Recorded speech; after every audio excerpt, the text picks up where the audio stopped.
Menteri Pertanian dan Industri Asas Tani menyambung menjawab. Ya. Terima kasih Tan Sri Yang di-Pertua. Sebelum saya menyambung, saya ingin membuat sedikit pembetulan mengenai fakta di dalam jawapan saya semalam, iaitu mengenai barrage yang dicadangkan oleh Yang Berhormat Ketere semalam. Saya sebutkan barrage yang di banner, yang dicadangkan di banner itu airnya, jika di banner, kita akan meningkatkan air setinggi 15 kaki. Itu saya sebut semalam. Sebenarnya bukan 15 kaki, tetapi 15 meter ataupun 45 kaki. Itu yang menyebabkan boleh berlaku kebanjiran di kawasan hulu sungai. Sebelum saya berhenti semalam, saya berhenti di peringkat Yang Berhormat Sahabat Bernam. Jadi Yang Berhormat Sahabat Bernam telah membangkitkan isu mengenai baja organik. Untuk makluman Yang Berhormat, kerajaan menggalakkan penggunaan baja organik untuk tanaman padi disebabkan tanah-tanah di Malaysia perlu disuburkan dengan tanah-tanah organik, terutamanya tanah-tanah bermasalah seperti tanah-tanah permatang yang berselang-seli dengan paya dan tanah bekas lombong. Penggunaan baja organik bagi penanaman padi telah diperkenalkan sejak tahun 2007 di bawah skim insentif pengeluaran padi. Selain pemberian bantuan baja organik, program pemindahan teknologi juga dijalankan bagi memberi pendedahan kepada pesawah tentang keperluan menggunakan baja organik dan kaedah penggunaannya. Program ini diselaraskan oleh Jabatan Pertanian dan Lembaga Pertubuhan Peladang melalui Pertubuhan Peladang Kawasan serta kerjasama pihak swasta yang telah dilantik sebagai pembekal baja organik. Kursus dan penerangan juga sentiasa dibuat dari masa ke semasa kepada semua petani terlibat. Bagi penanaman secara organik, Jabatan Pertanian akan memberi pengiktirafan kepada penanam-penanam secara organik, iaitu Skim Organik Malaysia atau SOM. Di bawah skim insentif penanaman padi ini atau SIPP, terdapat 5 syarikat yang dilantik untuk membekalkan baja organik kepada pesawah mengikut zon-zon yang ditetapkan di seluruh Malaysia, iaitu HN Jaya Sendirian Berhad, Multi-Base Resources Sendirian Berhad, Pertubuhan Peladang Negeri Sarawak, Jalur Hidayah Sendirian Berhad dan Carta Indah Sendirian Berhad bagi tempoh 2 tahun bermula 1 April 2013 sehingga 31 Mac 2015. Sehingga kini tiada sebarang permit atau lesen yang dikeluarkan disebabkan tiada sebarang peruntukan akta untuk dikuatkuasakan. Walau bagaimanapun, satu rang undang-undang baja telah disediakan oleh kementerian untuk mengawal selia kualiti baja dan di peringkat semakan terakhir untuk kelulusan Jabatan Peguam Negara. YB Pasir Putih telah membangkitkan isu mengenai pemberian baja kepada para petani yang dipolitikkan. Untuk makluman Yang Berhormat, pemberian baja untuk makluman Yang Berhormat, mengikut dasar kementerian, pemberian baja di bawah subsidi baja padi Kerajaan Persekutuan dan subsidi insentif pengeluaran padi adalah diberi kepada semua pesawah yang layak tanpa mengira fahaman politik.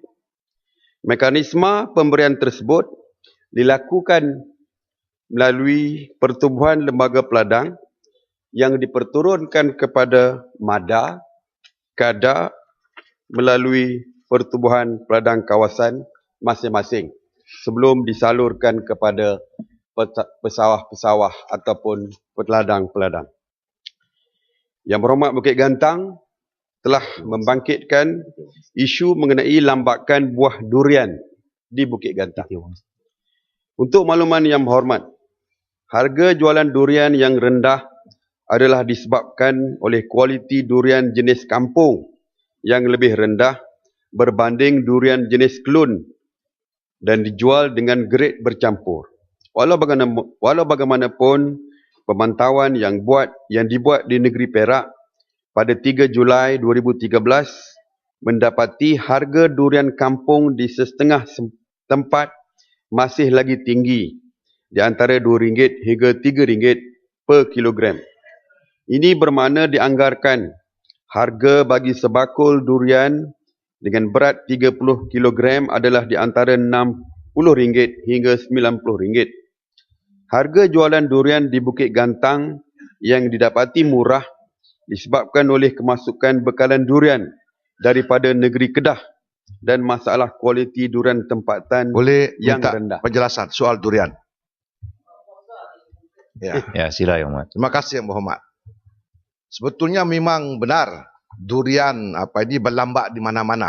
Ini mungkin ukuran daripada pengeluaran satu jenis durian yang diberi nama Musang King.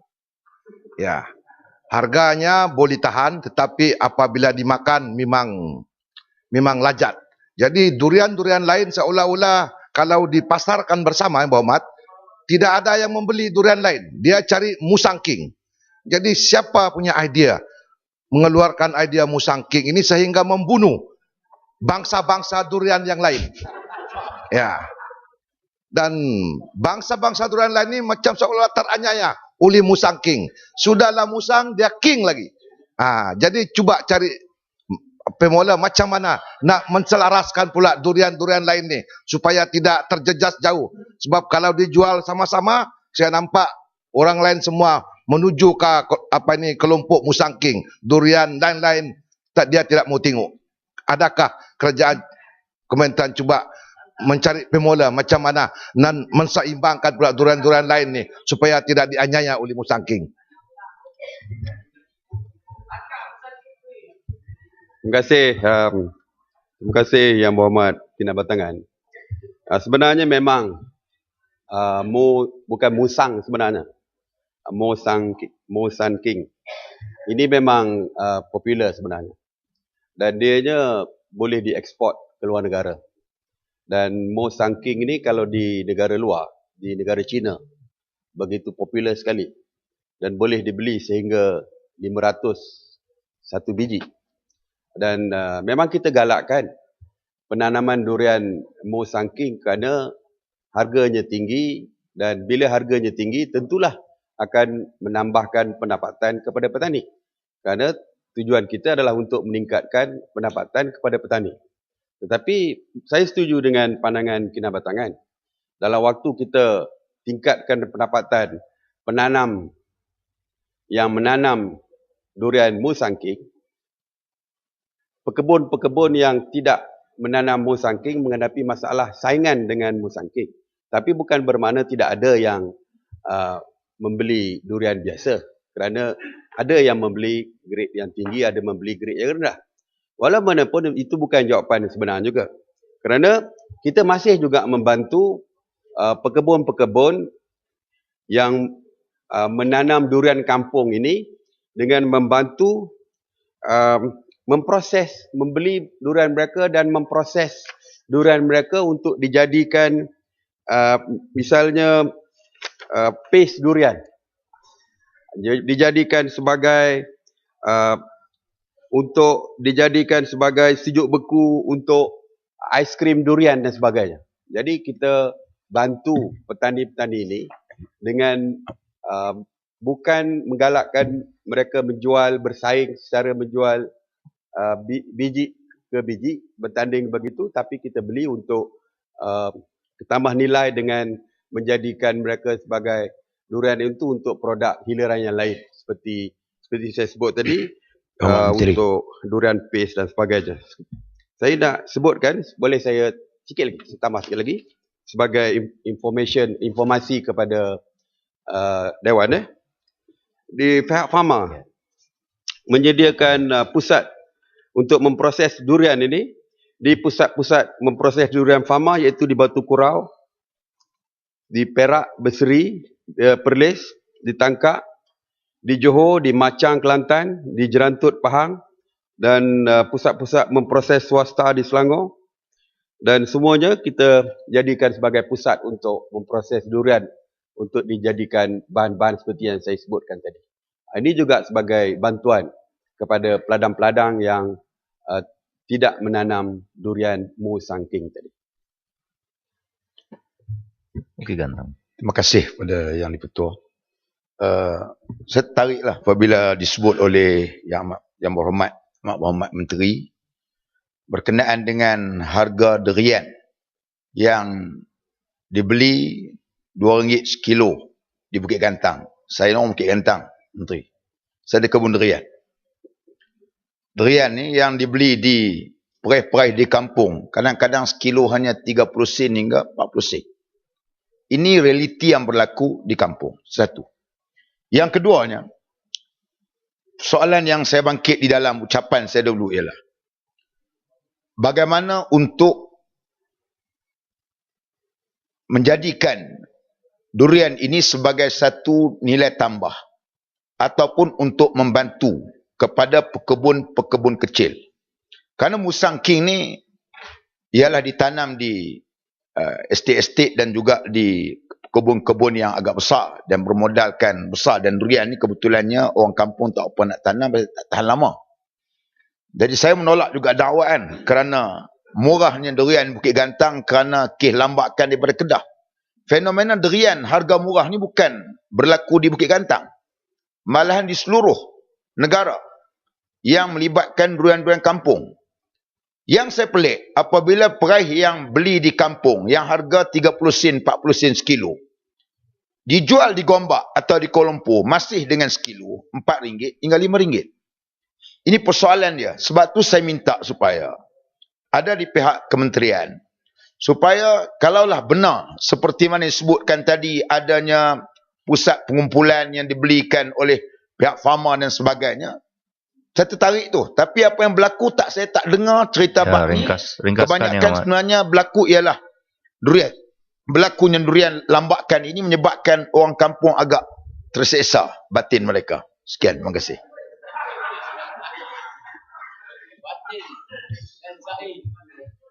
Nak bagi, Ahmad. Ya, Jabat Menteri tadi mengatakan bahawa Musangking mendapat sambutan yang baik di negara China. Tapi sama ada baru-baru ni terdapat khabar bahawa penjualan durian di negara China menghadapi masalah. Adakah ia benar atau terdapat memang penurunan secara ketara dari segi ekspor durian ke negara China? Terima kasih. Yang pertamanya, saya akan beri perhatian yang lebih kepada apa yang dibangkitkan oleh Yang Berhormat tadi. Seperti saya sebut tadi, kita akan bantu peladang-peladang, terutamanya pemilik durian kampung tadi. Memang kita bukan saja akan bantu untuk bantu proses durian mereka. Kita juga akan bantu untuk mereka tanam durian ataupun pokok durian yang baru dengan kelun, dengan bantu mereka untuk tukar ataupun dikelunkan untuk tukar kepada kelun yang lebih tinggi. Untuk mereka tanam pokok yang baru dan sebagainya. Dan kita akan bantu pihak kementerian melalui Jabatan Pertanian, kita akan bantu penanam-penanam ataupun masyarakat luar bandar, kampung-kampung yang memiliki pokok durian kampung ini untuk menukar kepada tanaman-tanaman durian yang lebih baik dari segi mutu dan sebagainya. Dan tentang isu durian di China menghadapi masalah di pasaran dan sebagainya, saya akan semaklah. Saya pun tidak boleh beri jawapan kat sini, saya akan semak balik. Seterusnya, Yang Amat Bacok ada membangkitkan isu berkenaan penggantian tanaman tembakau dengan tanaman lain yang boleh meningkatkan pendapatan penduduk. Kementerian melalui pelbagai jabatan dan agensi akan melaksanakan projek menggantikan tanaman tembakau dengan tanaman lain, iaitu sayur-sayuran, buah-buahan dan jagung, bergantung kepada kesesuaian tanah mulai tahun 2014. Peruntukan sebanyak RM3 juta akan disalurkan kepada jabatan ataupun agensi berkaitan yang diterima daripada Lembaga Kenaf dan Tembakau Negara untuk meneruskan pelaksanaan projek ini, dan peserta adalah terdiri daripada bekas pengusaha tembakau sendiri. Sekiranya peruntukan sebanyak RM2 juta bagi tahun 2015 diluluskan, projek ini akan diteruskan dengan jangkaan penglibatan 96 orang peserta. YB Jasin telah membangkitkan isu mengenai bantuan nelayan yang terjejas akibat jerebu. Untuk makluman yang berhormat, secara keseluruhan, kejadian jerebu dalam tempoh yang singkat tidak memberi kesan yang signifikan kepada aktiviti harian nelayan. Sehubungan dengan itu, Kementerian tidak mempunyai bantuan khas bagi membantu nelayan yang terjejas akibat jerebu.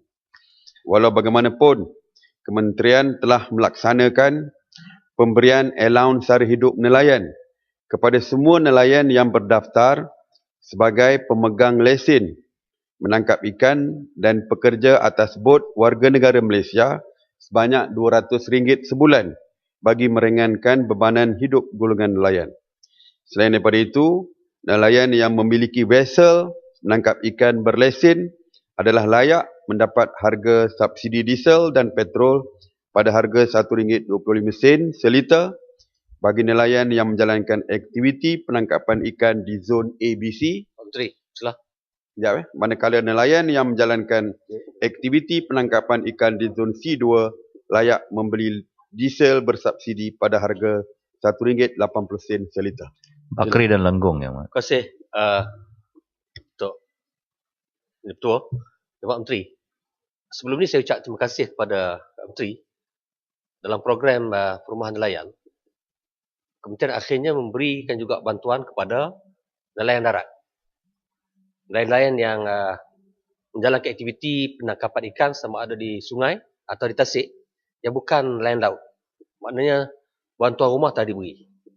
Sekarang ini saya nak minta penjelasan dan pandangan Menteri. Apakah Kementerian juga beri cadangan untuk memberikan bantuan sara hidup tadi juga kepada nelayan darat ini? Kerana mereka juga sebenarnya bergantung hidup kepada aktiviti nelayan, tapi tidak dikategorikan sebagai nelayan pantai. Kalau rumah nelayan telah boleh dibagi, saya ingat patutnya juga nelayan darat ini diberikan bantuan sama sebagaimana nelayan laut. Terima kasih. Menteri, boleh Ya. jawab sekali? Ya, sila Yang Mat. Di sini saya nak tanya satu soalan kepada Menteri. Semasa krisis jerebu, Menteri ada melawat daran Renas Batu 13 Bukit Naning Bakri. Ekoran berlaku aktiviti pembakaran terbuka oleh pedaran Renas di kawasan Bakri. Apakah tindakan yang telah diambil oleh Kementerian? Dan berhubung industri burung wadik, adakah Kementerian mempunyai peran lancangan bagi mengawal harga supaya tidak jatuh ke paras yang rendah dan juga membantu menyelesaikan isu-isu pengekspor sarang burung wadik ini ekoran terdapat negara-negara luar yang tidak lagi mengimport sarang burung wadik kita. Sekian, terima kasih. Ya, Ya. Kuala Kedah. Menteri, ini berkaitan dengan bantuan pada nelayan. Syarat yang dikehendaki kita fahami, lesen bot dan lain-lain lagi.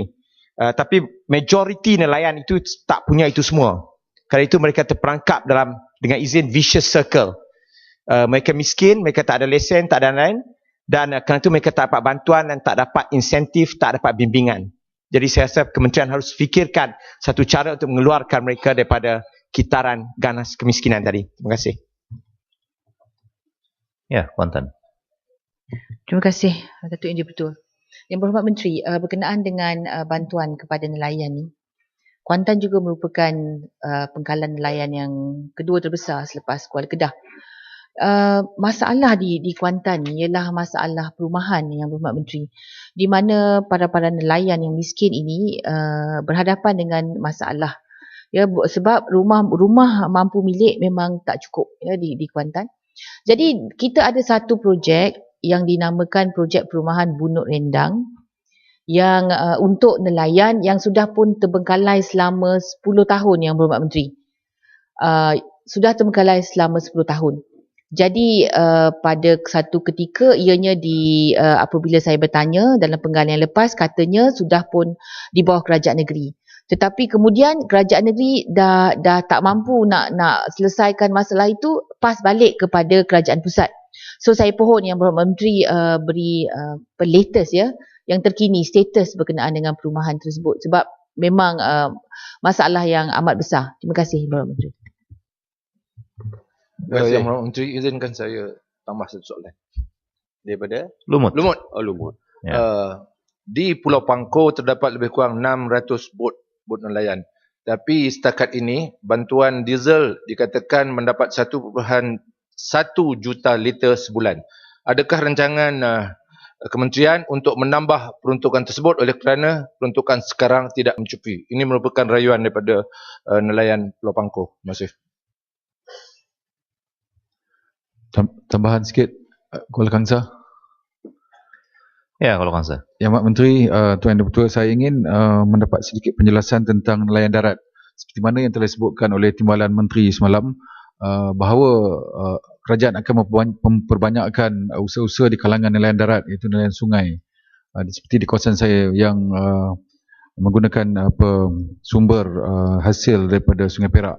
Jadi peranan agensi manakah atau apakah perancangan pihak kementerian ataupun di bawah agensi-agensi lain yang menumpukan khusus tentang pembangunan dan juga ekonomi nelayan darat ni? Terima kasih. Terima kasih. Saya terus jawab kepada isu. Untuk nelayan darat ni memang di bawah Kementerian Pertanian. Untuk kita memberi sara hidup seperti nelayan laut sebanyak RM200 tu belum ada perancangan lagi. Walaupun seperti yang saya sebutkan tadi, kita ada beri bantuan juga, seperti bantuan rumah. Kita ada sudah pun memberi bantuan sehingga RM10,000. Dan selain daripada itu, bantuan di bawah program Azam Tani juga kita beri. Seperti bantuan bot fiberglass, enjin sangkut dan pukat yang bernilai lebih kurang RM10,000 hingga RM15,000. Kita beri kepada nelayan darat ni. Mengenai Bakri tadi, saya rasa saya tak perlu jawab lah. Sebab dia tanya pasal burung walit, tanya pasal nenas, tak ada kena-mengena dengan nelayan. Ya, saya minta maaf lah Bakri. Tapi burung walit nanti ada dalam jawapan akan datang. Jadi saya tak perlu jawab lah. Tentang Kuala Kedah, mengenai apa yang dibuat, apa yang dirancang oleh kementerian untuk menghapuskan kemiskinan kepada nelayan ini, sebenarnya banyak yang dilakukan oleh pihak kementerian.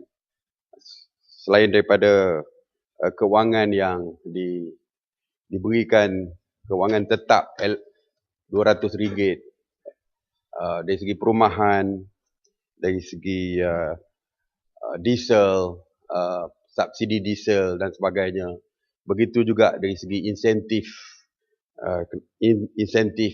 ikan, pendaratan ikan dan sebagainya yang dibayar setiap sekali kenaikan ikan dan sebagainya. Ini juga semuanya sebahagian daripada perancangan-perancangan yang dibuat oleh kerajaan bagi membantu meningkatkan pendapatan nelayan dan sebagainya.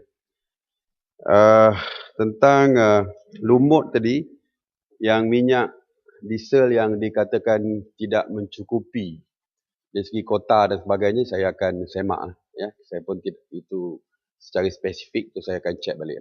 Okey. Saya diberi isyarat oleh speaker ni kena laju sikit ni. Ya. Okey. Nak waktu tengah hari dah nak makan ni. Wah, puasa. Okey. YB Merbuk telah oh Kuantan pun spesifik ya. Saya akan check balik kawasan perumahan spesifik. Merbuk telah membangkitkan Andri, isu berkenaan tadi yang bantuan sara hidup RM200 pada nelayan darat. RM200 itu belum. Saya kata tadi belum, kita tidak ada perancangan setakat. Ya. Tapi kita bagi cara-cara lain lah yang saya sebut. Saya dah jawab tadi. Merbuk telah membangkitkan isu berkenaan kolam ternakan udang di kawasan Merbuk.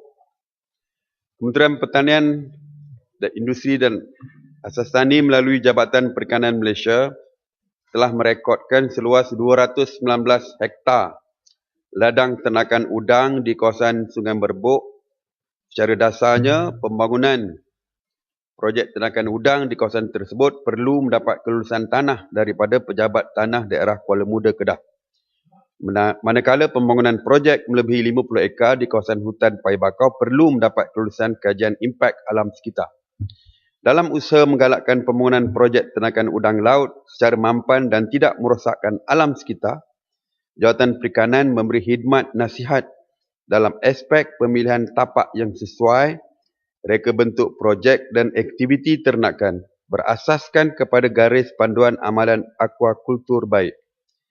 Bagi memastikan sumber air tidak tercemar, Jabatan menekankan setiap projek ternakan perlu mempunyai kolam takungan air ternakan, air masuk, dan rawatan air sisa ternakan, air buangan, sebelum dilepaskan ke perairan sungai.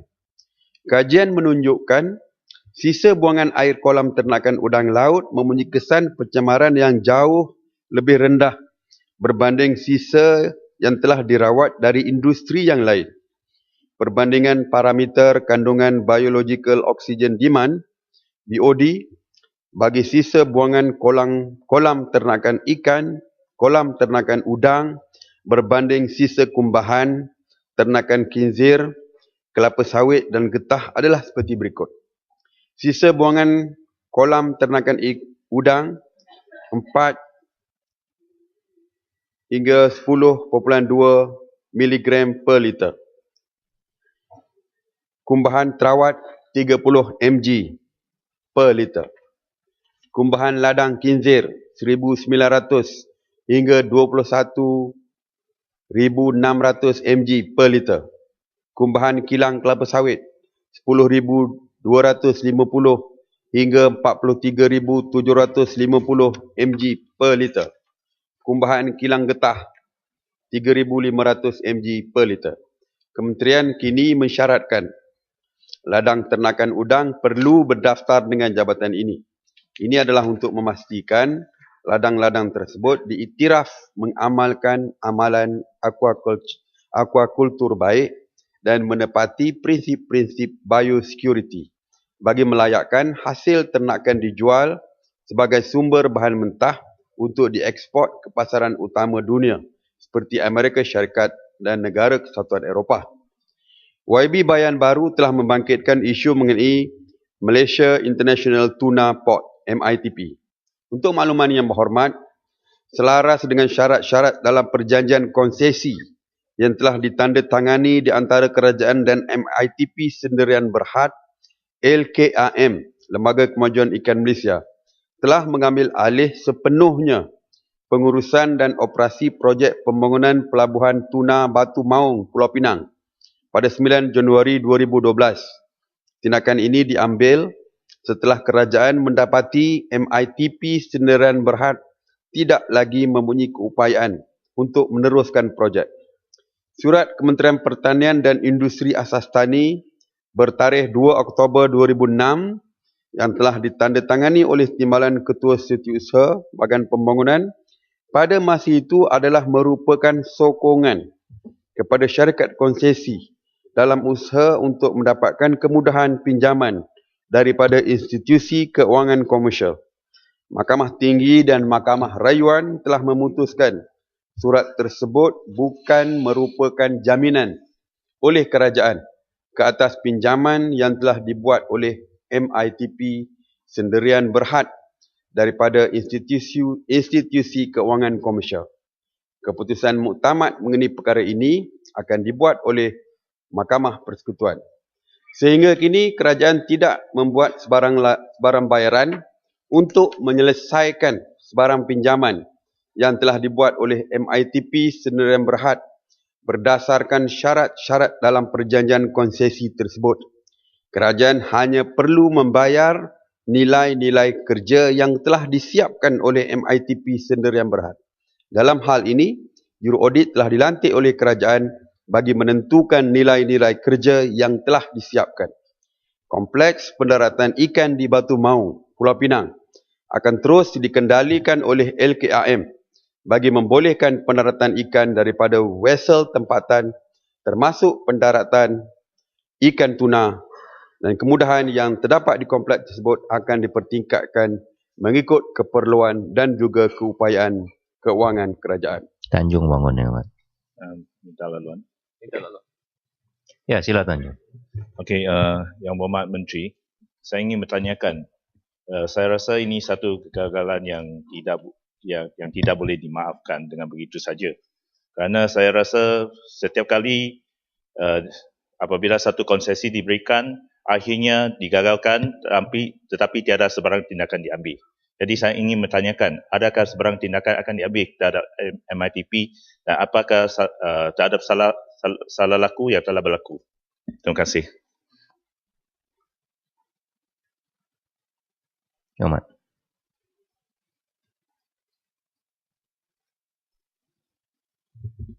Saya percaya jika ada kes salah laku dan jika ada kecuaian dan menyalahi undang-undang, tentu saja tindakan akan diambil. Ya. Kita beri jaminan, tidak ada siapa yang akan terlepas daripada undang-undang. Kalau ada breach macam biasa yang tidak ada malafide dan sebagainya, kita akan ambil tindakan mengikut kes lah. Kalau ada penipuan dan sebagainya, kita akan ambil kes berdasarkan kes yang berkaitan. Ya, bayan baru. Minta laluan. Terima kasih Menteri kerana memberi penjelasan yang tentang kes yang cukup penting sebab ini 240 juta ringgit. Hanya 10 juta ringgit kurang daripada skandal NFC. Jadi rakyat di Pulau Pinang, terutamanya di kawasan Bayan Baru, cukup prihatin terhadap isu ini. Jadi pertama, saya ada beberapa soalan. Pertama adalah, kalau kes ini telah berlaku sejak 2006 dan 2012 telah kerajaan telah... Sebahagian tu dah dijelaskan oleh Menteri. Tanya yang belum dijelaskan lah ya. Okey. Saya nak tahu tentang telah juru audit telah membuat pengiraan tentang berapa bayaran. Saya minta Menteri bagi berapa yang kerajaan Malaysia kena bayar kepada kontraktor-kontraktor. Itu nombor satu. Kedua adalah saya difahamkan bahawa lokasi tuna port ini bercanggah dengan Penang Second Bridge. Kawasan itu telah ini disebabkan oleh perancangan yang poor planning sebab tempat itu memang akan didirikan di mana projek jambatan kedua memang akan affect the place. Jadi ini adalah satu perancangan yang kurang baik dan saya minta Menteri terangkan adakah itu benar. Ketiga adalah baru-baru ini saya pergi membuat lawatan ke tempat tersebut dan di sana saya tak nampak apa-apa kompleks atau apa-apa pembangunan yang baru. Jadi saya nak minta Menteri, adakah projek ini akan diteruskan sebab tak nampak ada aktiviti pun. Jadi ini adalah, saya rasa projek ini projek yang bagus. Cuma saya minta itu pelaksanaan itu perlu ditingkatkan.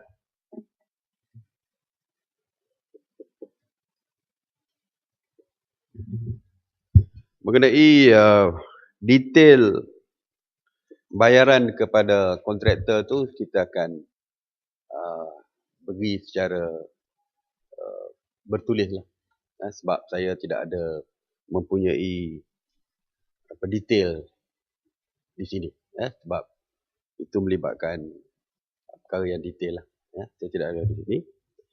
Tentang projek Jambatan Pulau Pinang tu, sebenarnya Tuna Port tu telah pun dirancang lebih awal daripada Jambatan Pulau Pinang ini.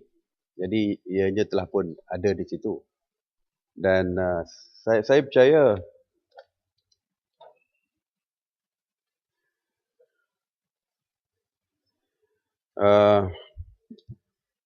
LKAM yang menguruskan LKAM masih lagi menguruskan port yang ada pada yang bangunan yang ada tu masih lagi diuruskan oleh LKAM.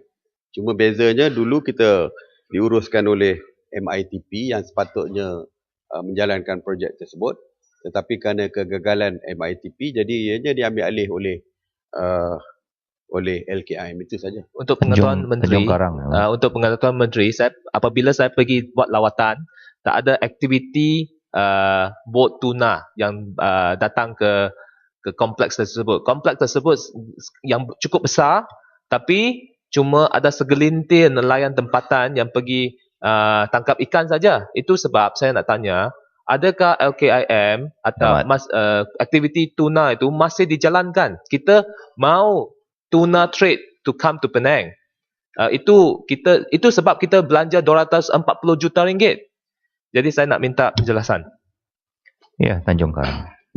Terima kasih, Yang Amat. Adakah Yang Amat Menteri bersetuju bahawa salah satu punca kegagalan MITP ini ialah kerana tidak ada kerjasama dengan Kerajaan Negeri Pulau Pinang?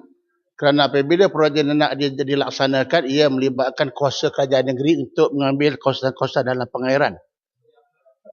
Yang kedua, adakah Yang Amat bersetuju bahawa MITP ini perjanjiannya telah pun dibatalkan macam yang Berhormat kata tadi. Kerana itu hari ini kerja-kerja itu diuruskan oleh IKM. Mungkin dia tak berdengar apa yang Berhormat Menteri cakap tadi. Jadi oleh kerana perusahaan ini diuruskan oleh IKM, kerja-kerja kontraktor ini telah pun diberhentikan. Kerana itu Muhammad bersetuju tidak bahawa kerajaan tidak akan mengeluarkan satu sen duit pun untuk mengganti rugi projek-projek MITP ini. Terima kasih. Tuan tambahan. Ya, Bung Tabal. Ya, sila Yang Amat. Ya, terima kasih Datuk Yang Ketua. Susulan pada soalan bayan baru, saya ingin tahu kenapa operator daripada Tawan meninggalkan Tuna Port di Pulau Pinang tu. Sebenarnya dia tinggal itu semasa zaman BN, bukan masa zaman Pakatan Rakyat.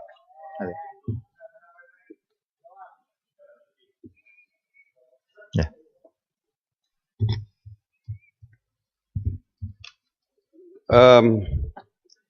Dari segi soal Taiwan meninggalkan Tuna Port dan sebagainya, saya rasa itu adalah soal bisnes, ya, itu soal urusan bisnes dan sebagainya. Jadi saya pun tidak dapat memberikan penjelasan kenapa. Mungkin ada isu-isu tertentu yang melibatkan syarikat itu dengan soal yang tidak dapat kita tahu, jadi saya tidak dapat nak beritahu pada Dewan ini.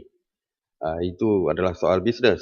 Tapi soalnya seperti yang saya percaya yang membimbangkan Dewan ini ialah bimbang jikalau pihak kerajaan terpaksa menanggung kerugian dengan membuat bayaran yang besar akibat daripada kegagalan projek ini. Sebenarnya seperti yang saya sebutkan tadi bahawa kita tidak membayar apa-apa ganti rugi kepada pihak MITP, sebaliknya hanya membayar setakat kerja-kerja yang telah pun dilaksanakan. Dan port ini masih lagi digunakan oleh nelayan-nelayan tempatan. Walaupun mungkin tidak lagi. Ya. Ya, sila Yang Amat. Peraturan Mesyuarat 36/12. Tadi merujuk kepada Nibong Tebal. 36/12. Mana-mana ahli yang mengeluarkan kenyataan yang mengelirukan Dewan adalah disebabkan menghina majlis, ahli itu boleh dirujuk kepada tentang sahak dan kebebasan. Ya, ini peraturan tunggu dalam syarat.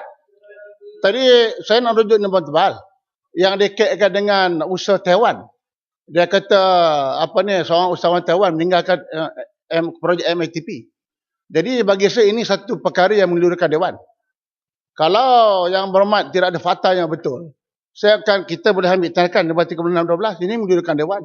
Sebab saya sebagai bekas menteri saya tahu tidak ada terlibat Dewan. Macam mana yang berhormat dalam Dewan ini sebagai bekas timbalan Ketua Menteri Pulau Pinang boleh mengeluarkan kenyataan yang menjadikan Dewan. Ini satu tuduhan yang menjadikan Dewan. Ya, Yang Hormat. Saya rasa Yang Hormat Timbung Tebal tidak ada niat untuk melirukan Dewan. Tak apalah. Mungkin